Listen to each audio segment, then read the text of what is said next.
Muchas gracias. Un abrazo fraterno a cada uno de ustedes. Yo estoy muy feliz de visitarles. Justamente, bueno, yo vengo de la zona 6, ¿no?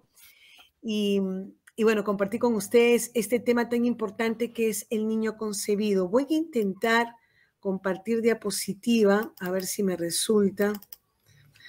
A ver. Uy, creo que no la sé hacer. Bueno, a ver, vamos a ver si por acá. No. Ya, ok. En todo caso, vamos conversando sin diapositiva y vamos a ir dialogando. Muy bien. El tema que me toca es efectivamente el niño concebido, ¿no? Y el niño concebido, pues, como su nombre lo dice, ¿no? Estamos hablando del concebido, del niño que está en el vientre de la madre, ¿no? Y le llamamos niño. Esa es una cuestión primero importante, ¿no? Y vamos a hablar fundamentalmente de su derecho a la vida. Yo les cuento que, bueno, yo soy profesora de la universidad y efectivamente soy abogada y tengo a mi cargo una especialidad que yo elegí.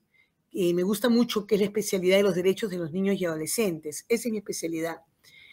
Y se daba pues que cuando hablaba desde cuándo se inicia la vida, tenía que hacer alusión al niño que está en el vientre de su mamá. Y recuerdo, y esto lo cuento como testimonio, que una gran polémica interna, una gran confusión también me generaba cuando hablaba yo del niño anencefálico, del que está en el vientre de la mamá y no ha logrado desarrollar su cerebro. Entonces, estos niños cuando nacen tienen pocas horas de vida, ¿no? Y entonces a mí me entraba la duda si verdaderamente estos eran niños o no, porque no tenían cerebro, y también pues yo no sabía cómo defenderlo y a veces como que no lograba yo tener una postura contra el aborto de estos niños. Pero hubo una situación que en realidad me llevó en su momento a yo reaccionar. Fue cuando yo me confesé esto. Yo fui a un sacerdote y le dije, padre, no he defendido la vida de los niños que no logran desarrollar plenamente su cerebro en el vientre de su madre. Entonces el padre me dijo, ¿y quién eres tú?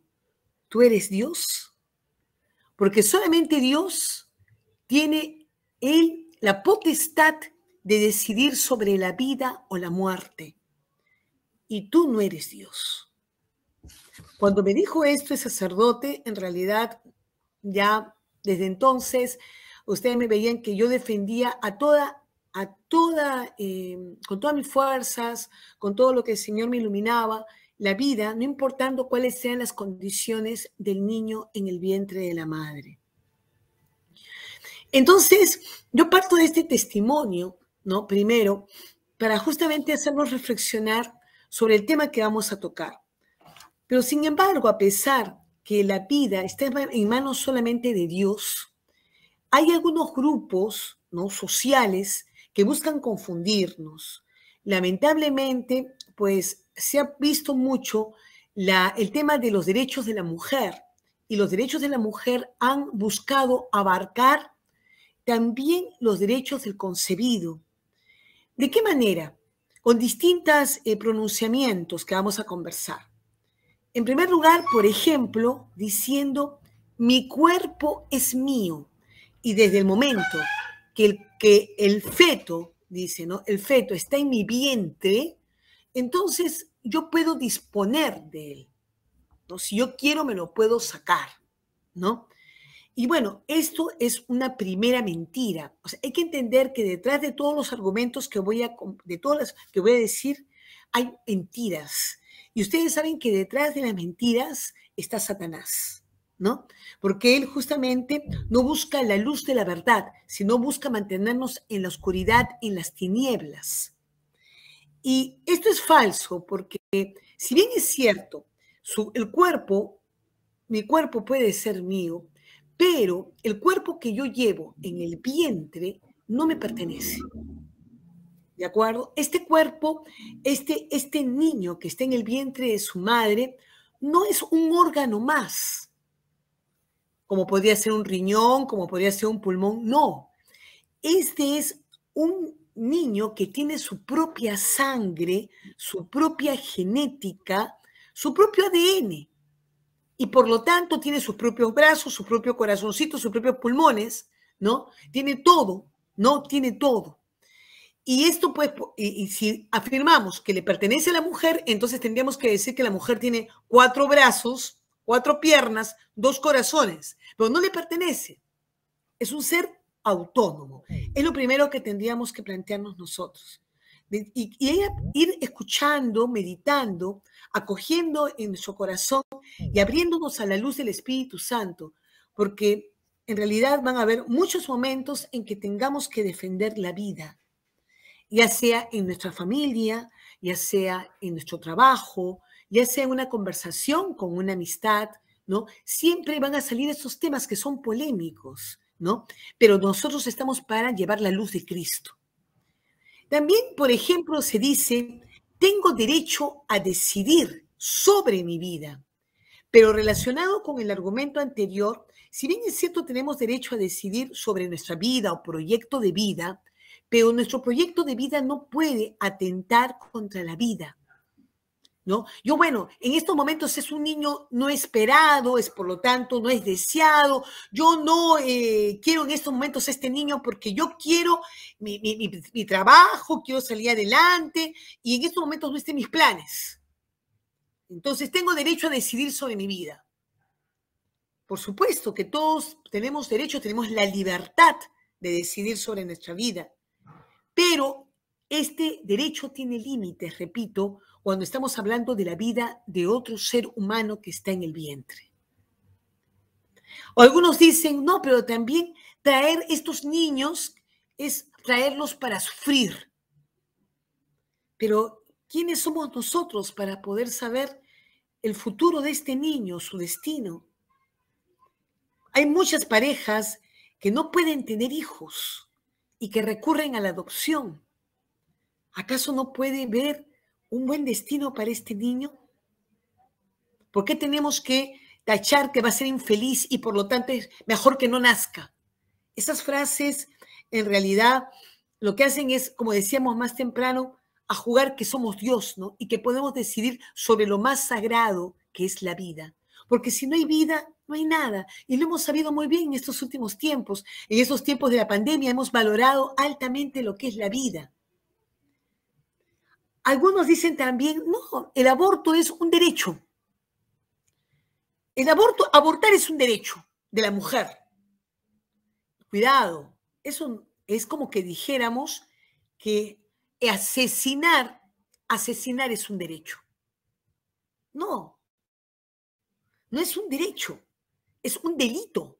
Y es algo que no podemos negarlo. Ahora, claro, nos quieren vender la idea de que mejor hay que legalizarlo, porque legalizándolo va a haber menos muertes en las mujeres y muchas cosas más. Pero en realidad estamos partiendo de que tiene que haber necesariamente aborto cuando lo que queremos es defender la vida. Entonces, si respetamos la vida del concebido, estamos respetando también la vida de la mujer. La mujer no se pondría en riesgo de morir. Entonces, por lo tanto, descartado. Nunca podremos hablar del aborto como un derecho. Algunos dicen también no, pero en realidad el aborto es un paso adelante entre la igualdad del hombre y la mujer. Claro, si es que la mujer quiere trabajar, el niño que lleva en su vientre puede verlo como un estorbo, ¿no? O si quiere estudiar, dice, no, es un estorbo, no me permite entrar en competencia con el varón en el mercado laboral, porque yo tengo que cargar con este niño. Y esto pues en realidad es falso, primero, partir que somos iguales, porque no somos iguales, somos complementarios. Y la mujer tiene lo más grande de la creación, es dar vida a un hijo de Dios. Entonces, la mujer está bendita. La mujer es bendita. También algunos alegan, no, lo que estamos hablando es de interrupción del parto. Ya no se habla de aborto, se habla de interrupción del parto.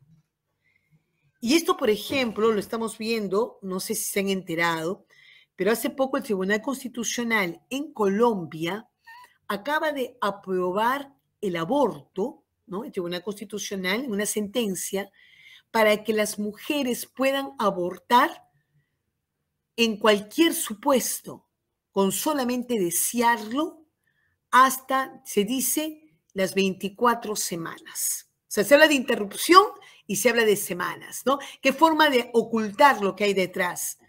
No es interrupción, es aborto, porque la interrupción da lugar ¿a qué?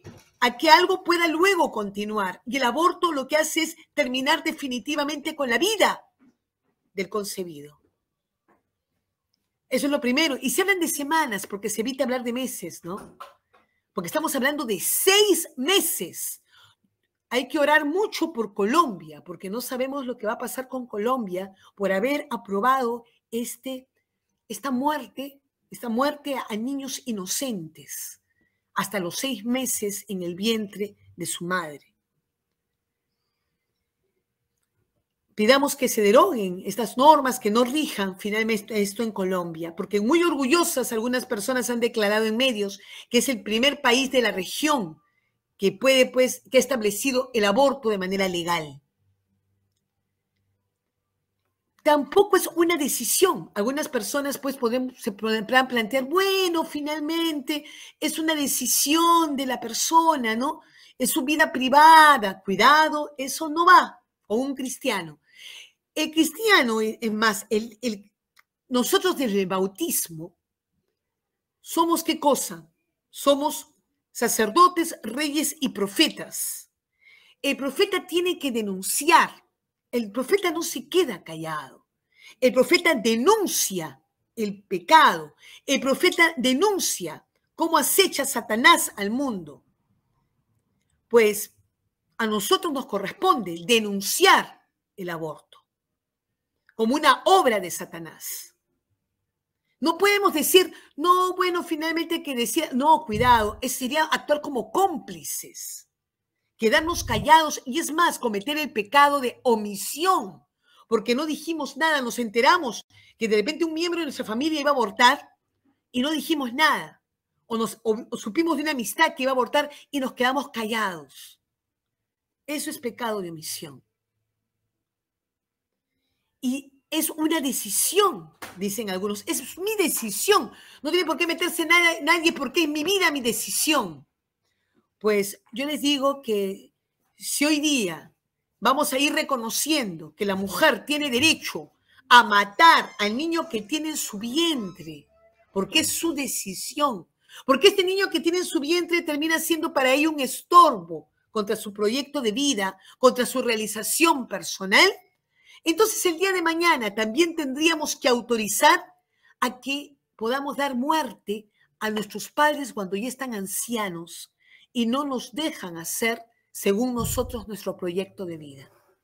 Quien ha tenido a su cargo el cuidado de padres ancianos sabe que esto implica mucho sacrificio con amor. La clave es el amor, ¿no? Cuando uno lo hace con amor, es terriblemente feliz. Pero no se trata aquí entonces de sacrificar mi vida, sino se trata de dar mi vida por amor a quienes amo. Pero esto a veces no se entiende. Ahora, hay situaciones que también a veces nos hacen dudar, ¿no? Nos dicen, no, en realidad hay que ver de qué caso me estás hablando, ¿no? Porque si, por ejemplo, un niño ha sido concebido por violación sexual, ahí sí yo lo dudo. Mejor que lo aborte, ¿no? Porque en realidad ese niño va a hacer sufrir mucho a esta mujer que fue violentada sexualmente. Yo les tengo que decir que ni aún así se justifica el aborto. No se justifica en ningún supuesto. En ningún supuesto. Porque, y más, hay una ley en estos momentos que se propone en el Congreso de Perú, porque se plantea así en los casos de adolescentes que han salido embarazadas por una violencia sexual. por violación sexual. Y esto, pues, en realidad nos lleva a no entender todo lo que hay detrás. Con una violación hay un trauma, sin lugar a dudas, pero con un aborto también hay trauma. Y de esto no se habla. Esto nadie habla, que es el efecto postraumático del aborto. Cuando una mujer aborta, va contra la misma esencia o espiritualidad que ha puesto Dios en ella, que es dar vida. Y por ello es que se produce un gran vacío, que inicialmente de repente no lo perciba, porque cuando una mujer aborta muchas veces es por desesperación, no sabe qué hacer, no ha recibido ningún apoyo. Y más aún, cuando una adolescente es inducida a abortar porque ha sido víctima de violación sexual. Entonces, a lo que fue un primer trauma de lo que es la violación sexual, hay un segundo trauma grave de dar muerte al niño que tiene en su vientre. Porque aquí las que son madres muy bien lo saben, que se siente al niño desde muy temprano en el vientre. Se siente la vida desde muy temprano en el vientre. Hay cambios hormonales en la mujer que van ayudando también a que perciba todo lo que está sucediendo dentro de ella. Entonces, no podemos nosotros, ¿no?, defender el aborto en ningún supuesto, como les digo, ni siquiera en el de violación, ni que nos quede la menor duda. Más bien lo que tendríamos que ayudar es a esta adolescente, ayudarla a que entienda que el niño que tiene en su vientre es tan víctima como ella. Y que finalmente el culpable de todo no es ese niño, es el violador, el agresor. Él es el culpable. Y si a este agresor la ley no permite, ¿no? Y qué bueno esto, porque en realidad todos tenemos oportunidad de convertirnos, ¿no? No importa los pecados grandes que hayamos hecho. Un violador no sufre pena de muerte. Pues, ¿por qué tendría que sufrir pena de muerte el niño que está en el vientre de su madre? ¿Qué es lo que debe dar? Acompañamiento, un acompañamiento espiritual. Hay ya movimientos dentro de la misma Iglesia Católica, hay una institución que se llama Seprofarena, que busca acompañar a las víctimas de violencia sexual para que acepten al niño, para que entiendan que él no tiene la culpa y no tienen por qué matarlo. Y también para que, bueno, si luego lo deciden, lo puedan dar en adopción. Nadie le obliga a tenerlo consigo. Pero darle muerte no es la solución, sino es acrecentar su dolor. Hay estudios que muestran que mujeres que han abortado son mujeres que en algún momento de su vida van a sentir un gran vacío, un dolor, depresión, van a entrar en temas de drogas muchas veces, ¿no? ¿Por qué? Porque fueron contra este don, este regalo de dar vida. En vez de dar vida, ocasionaron muerte. Entonces, es importante que sepamos desde cuándo se inicia la vida, ¿no? Existen varias teorías, pero la ciencia nos explica muy bien lo que es la creación de Dios, el milagro maravilloso del instante en que se produce la vida. Y ahí lo que tenemos nosotros es justamente cuando se une el gameto del óvulo con el espermatozoide. Cuando el espermatozoide fecunda el óvulo, surge la vida. ¿Qué es lo que surge? Surge el embrión, también conocido como huevo o cigote. Pues el huevo cigoto es el embrión. Es lo que tiene lugar, como les digo, cuando se juntan los 23 cromosomas del padre y de la madre. Recordarán, todo esto es biología que estudiamos en el colegio o en la universidad, ¿no? La ciencia siempre nos ha indicado en qué momento se origina la vida. Pero ¿qué pasa? Hemos tratado como humanidad de justificar, dar muerte. Y por eso hemos creado otras teorías. Entonces es innegable que cuando se une el óvulo con el espermatozoide y dan lugar a este embrión, en este embrión está toda la información. Este embrión ya contiene todas las características del niño. Este embrión ya tiene, pues, ya se sabe lo que va a ser el color de ojos, lo que va a ser su cabello, va a ser crespo, lacio, el color que va a tener. Todo ya está en ese embrión, donde está finalmente la genética del padre y la madre y de sus ancestros. Y una cosa importante es recordar lo que nos dice un filósofo Speyman. Dice que de algo no deviene alguien.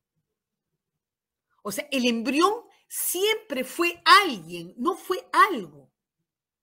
Porque nos pueden decir a veces, nosotros podemos encontrarnos con personas y defender, ¿no? Acérrimamente la vida y decir, sí, hay vida desde el momento en que surge el embrión en esta unión del óvulo con el espermatozoide. Y por ahí alguien nos dice, bueno, pues hay vida, pero también las plantas tienen vida.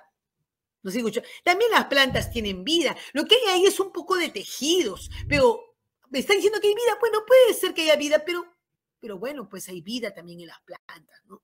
Pero hay una gran diferencia. La planta es un objeto, no es un sujeto. Y por lo tanto, esta planta nunca podrá seguirse desarrollando en un ser humano. O sea, este ser humano no va a una planta nunca será un ser humano. Nunca.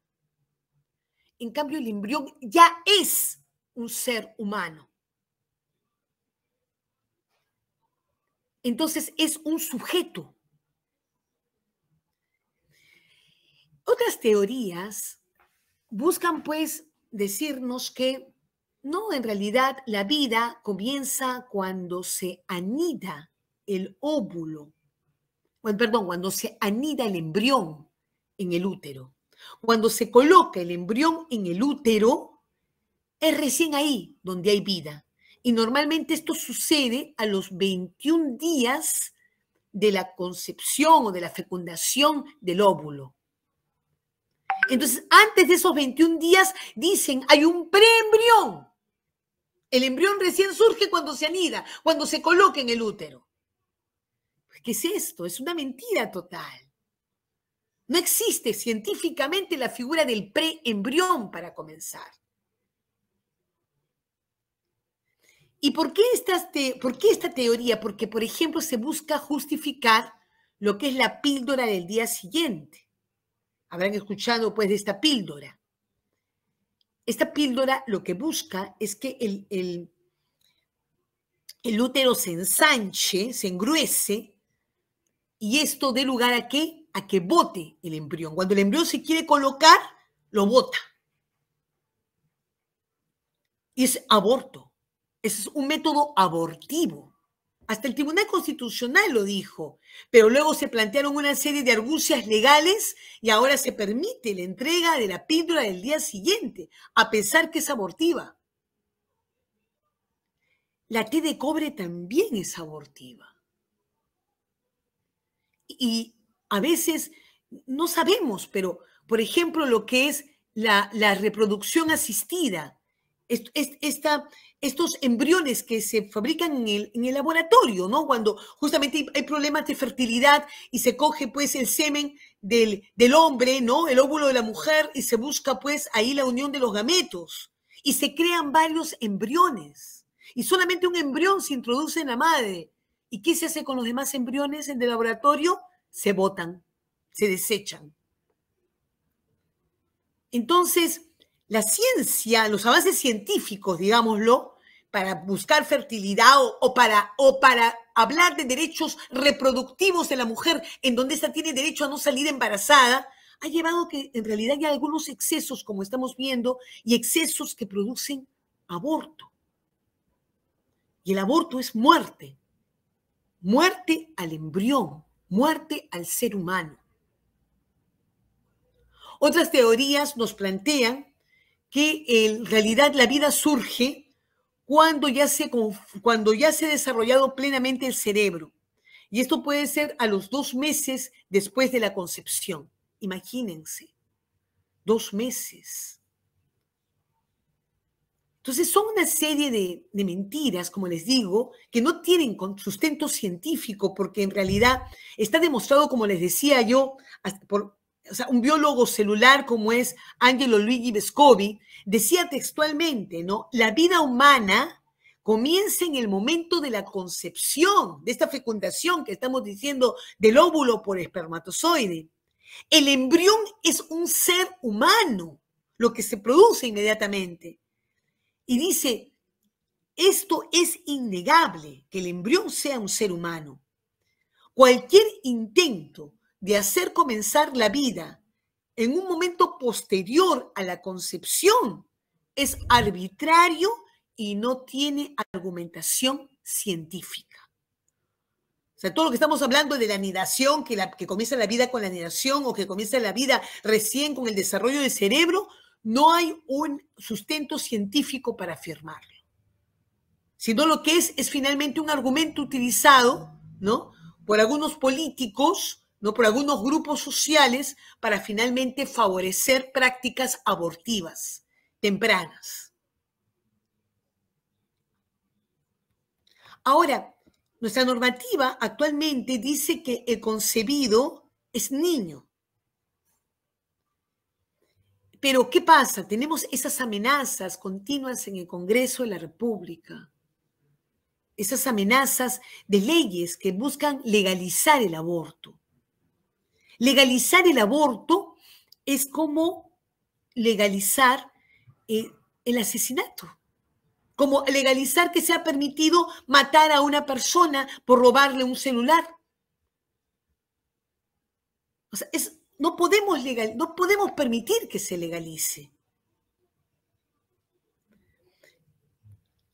Y temas interesantes, bueno, yo aprovecho en estos momentos para hacer pues una invitación a ustedes. Esta pastoral a la que tengo a mi cargo, que es la Pastoral de Vida y Creación, es una pastoral que tiene un programa que realmente es una muralla de oración. No sé si están participando de la muralla de oración de los 20 de cada mes. Es muy importante porque hay muchos temas que estamos tratando relacionados con la vida. Es importante que participemos para que sigamos aprendiendo y también para que podamos orar frente al Santísimo, todos los grupos de la diócesis de Lima. ¿Cuándo son estas murallas? Son los 20 de cada mes. Acuérdense de la nota que se sacaban en su colegio, 20. El 20 de cada mes a las 20 horas. Qué fácil. El 20 de cada mes a las 20 horas voy a entrar pues a YouTube o al Facebook de la Renovación Carismática de Lima, ¿no?, de la Arquidiócesis, para poder participar de esta muralla, que es muy importante, como les digo, porque yo participando de estas murallas he escuchado temas muy interesantes, cosas que no sabía antes. Y ahora voy a compartir algunas de ellas porque tuvimos como invitado al padre Augusto Meloni. No sé si lo ubican al padre Augusto Meloni. Él es, además de sacerdote, es médico. Y el padre Meloni, en esta búsqueda de hacer, pues, compatibilizar la ciencia con lo espiritual, nos decía, la vida humana, no importa cuál sea su origen, la vida humana siempre será buena noticia, porque en esta vida participa la filiación divina. Esta vida humana, este embrión, ¿no?, que estamos conversando, este inicio de la vida, este es un ser humano, dijimos, pero no solamente eso. El padre Augusto Meloni nos dijo algo maravilloso. Nos dijo, cuando se une el óvulo con el espermatozoide, que dan origen al embrión, ahí surge el alma.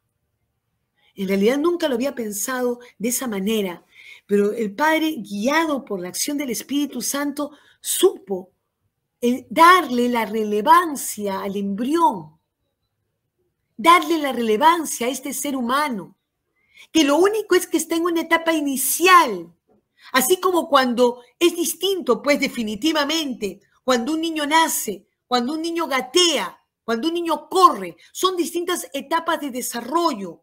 El embrión es la primera etapa del desarrollo de este ser humano. Pero es un ser humano. Y en este ser humano hay alma, nos decía el padre Augusto Meloni. Y decía además, la mujer podrá destruir el cuerpo de este niño, pero no le podrá destruir el alma. Y miren ustedes, esto en realidad ha dado lugar, todo pues este sustento espiritual de Dios, ha dado lugar a que hay algunos movimientos pro vida, obviamente pues pertenecen a la iglesia, que han comenzado a generar en algunos países cementerios para niños abortados. ¿Qué es lo que se hace normalmente con un niño que se aborta? Se le bota, como si fuera cualquier cosa, ¿no? Su cuerpo destrozado, se le bota. Aquí justamente lo que se ha buscado es cementerios para enterrarlos a estos cuerpecitos. Y esto tiene que ver con el reconocimiento del alma del embrión. Y nos decía el padre Augusto Meloni, cuando la madre rechaza la vida, también rechaza a Jesucristo, porque Jesucristo es camino, verdad y vida. Esto está en el Evangelio de San Juan, capítulo 14, versículo 6.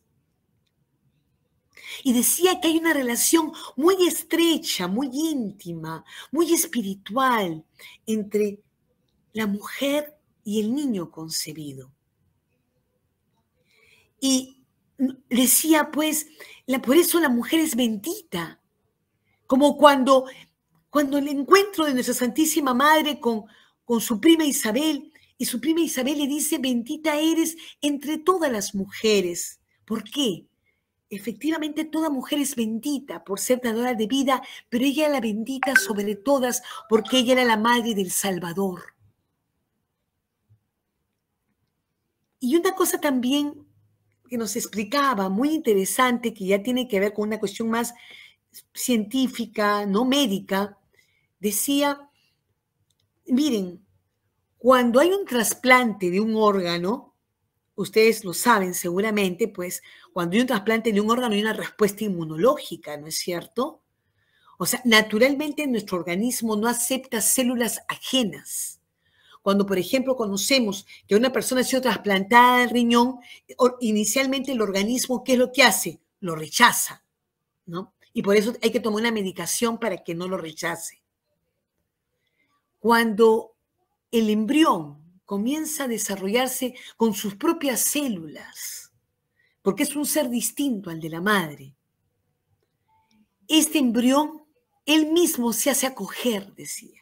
La madre no lo rechaza, naturalmente no. Pueden suceder situaciones de mujeres que tienen dificultad para concebir y terminan teniendo abortos pues espontáneos, no buscados. Pero naturalmente lo que tiene lugar es que la mujer termina acogiendo esta vida distinta en su vientre, que tiene sus propias células, que tiene su propia sangre, y termina alimentándolo de manera natural. Y este embrión tiene una serie de mutaciones genéticas, ¿no? Que va haciendo él mismo, con los cambios que tiene, se va haciendo acoger por la madre. La madre lo termina acogiendo y favoreciendo su desarrollo en su propio vientre. Esa es la maravilla de la creación de Dios. Es la mano del mismo Dios en el vientre de la mujer, dando vida. Y acá pues entro a algunas citas bíblicas. El tema del niño concebido, del niño en el vientre de la madre, está presente en varias citas bíblicas. Miren, en el Salmo 22 dice, me entregaron a ti apenas nacido, tú eres mi Dios desde el seno materno. Miren qué maravilloso. Tú eres mi Dios desde el seno materno. Para Dios que no hay nada oculto, no necesita una ecografía para poder ver lo que está pasando en el vientre de la mujer. Él sabe que ahí está su hijo. Y desde entonces hay una relación de este ser humano, este hijo de Dios con su padre. Y luego en Jeremías capítulo 1, versículo 5, antes de formarte en el seno de tu madre, ya te conocía. Antes que tú nacieras, yo te consagré y te destiné a ser profeta de las naciones. Hermanos, hermanas, antes que naciéramos, desde nuestro primer instante de vida, el Señor ya sabía de nosotros. El Señor ya sabía que íbamos a pertenecer a un grupo de oración. Sabía que íbamos a ser sus servidores. Sabía que íbamos a evangelizar, que íbamos a actuar como profetas denunciando el pecado, que íbamos a cumplir un servicio para Él, que lo íbamos a glorificar. Todo eso ya, porque Él nos eligió. Él puso los ojos amorosos y misericordiosos en ti y en mí. Y el Señor sabe también, conoce quién va a ser sacerdote. Desde entonces ya lo escogió a su hijo predilecto, a las religiosas. Y esto pues a mí me hace reflexionar en la tristeza de nuestro Padre cuando hay aborto. Porque yo me imagino a ese padre amoroso, expectante, viendo cómo va creciendo su hijito en el vientre de su madre, sabiendo el plan que tiene para él y cómo se va a servir de él para llevar el plan de salvación a sus hermanos. Y cuando de repente la mujer decide abortarlo, ¿se pueden imaginar la tristeza de nuestro Señor? Por eso, hermano, hermana, hoy el Señor tiene un mensaje para ti.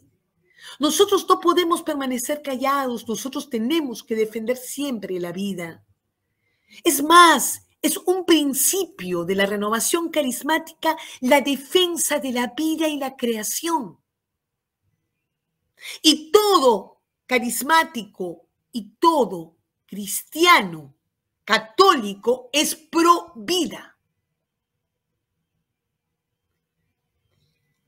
También en Isaías, capítulo 49, versículo 5, dice, y ahora ha hablado Yahvé, que me formó desde el seno materno para que fuera su siervo. Qué maravilloso, ¿no? Sentirse desde entonces elegido. Y es a ese hermanito que tenemos en el vientre de su madre que tenemos que defender. Es nuestro hermano. Es sobre quien Dios ya puso sus ojos y tiene un plan. Acá, justamente en la carta a los Gálatas de San Pablo, capítulo 1, versículo 15, un día aquel que me había escogido desde el seno de mi madre, por pura bondad le agradó llamarme. Eso dice San Pablo. Qué hermoso, ¿no? Escogidos desde el seno de nuestra madre. En Isaías capítulo 49, versículo 1, escúchenme islas lejanas, pongan atención pueblos. Yahvé me llamó desde el vientre de mi madre, conoció mi nombre antes que naciera. Y luego cuando justamente se anuncia el nacimiento de San Juan Bautista, porque este hijo tuyo será un gran servidor del Señor y estará lleno del Espíritu Santo ya desde el seno de su madre.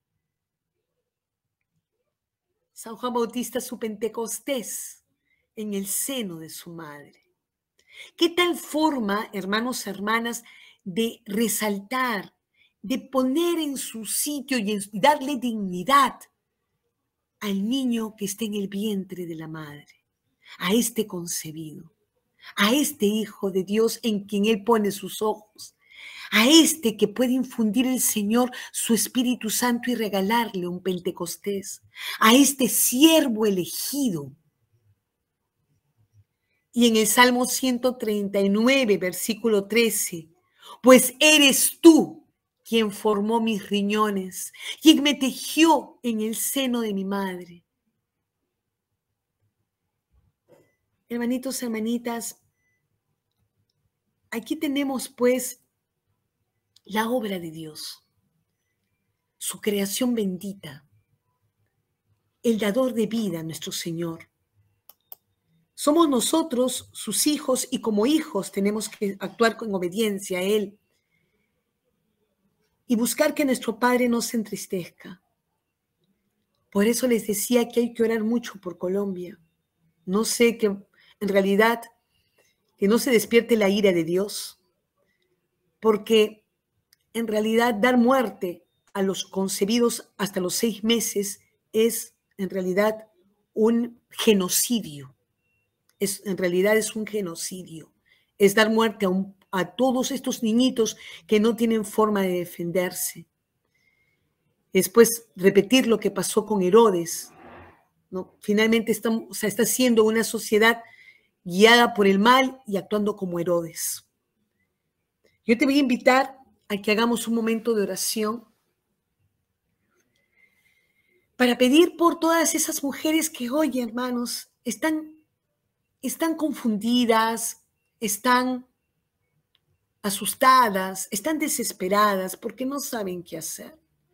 Y esta ofuscación las lleva a tomar una mala decisión. Vamos a clamar por ellas y vamos a pedir por estos niñitos que le dieron muerte desde el vientre de su madre. También vamos a pedir por estas madres que dieron muerte, porque hay que ayudarlas a la sanación. Si tú conocieras a una persona que ha abortado, pues acércala a retiros de sanación. Nuestra hermana Jenny, que es la que coordina esta zona, yo le he hecho llegar, justamente le he difundido un retiro para sanación de mujeres que han abortado, porque sí es necesario entrar en sanación. Bendito y alabado seas, amado Dios, por esta noche que nos regalas, Señor. Que, Señor, ha sido tu amor, tu misericordia la que permite que hablemos de este tema, Señor. Y que podamos abrir nuestros ojos espirituales para ver tu luz y tu verdad. Sí, Señor, en esta noche ponemos en tus manos todas estas mujeres que están confundidas, todas estas mujeres que no tienen una salida, una alternativa, que creen que no tienen salida más que abortar. Ayúdala, Señor, manda ángeles para que defiendan esa vida. Ayúdala, Señor, a que reciba apoyo y consuelo y que acepte la vida que tiene en su vientre. Sí, Señor, te pedimos por ellas, clamamos por ellas, Señor. También te pedimos, Señor, por todos estos niñitos, Señor, que fueron abortados. Sí, Señor, estos niñitos que tuvieron esta muerte temprana y que sufrieron la desesperación de ver cómo un objeto se metía en el vientre de su madre y cómo les daba muerte. O cómo sufrieron, Señor, el ácido que le introdujeron para matarlos. Sí, Señor, pedite por todas esas almas de estos niños inocentes, Señor. Y finalmente, Señor, pedirte también por estas mujeres que abortaron, para que tú tengas misericordia, Señor, de ellas, y no solamente las perdones, sino que les ayudes a sanarse, Señor. Te damos las gracias, bendito Dios, porque en esta noche tú me has llamado a ser tu profeta. Porque esta noche, Señor, tú me has dado una misión, que es defender la vida de mis hermanos que están en el vientre de su madre. Gracias, Señor. Te pido que cuando tenga que defender la vida, tú, Señor, mandes tu Santo Espíritu para que tú hables a través de mi boca y puedas, Señor, pues iluminar con tu palabra a quienes están en oscuridad. Gracias, Señor. Te alabo y te bendigo, te doy las gracias en todo momento y en todo lugar por tu misericordia bendita. Bendice este grupo de oración, Señor. Bendice esta misión que nos has encomendado esta noche.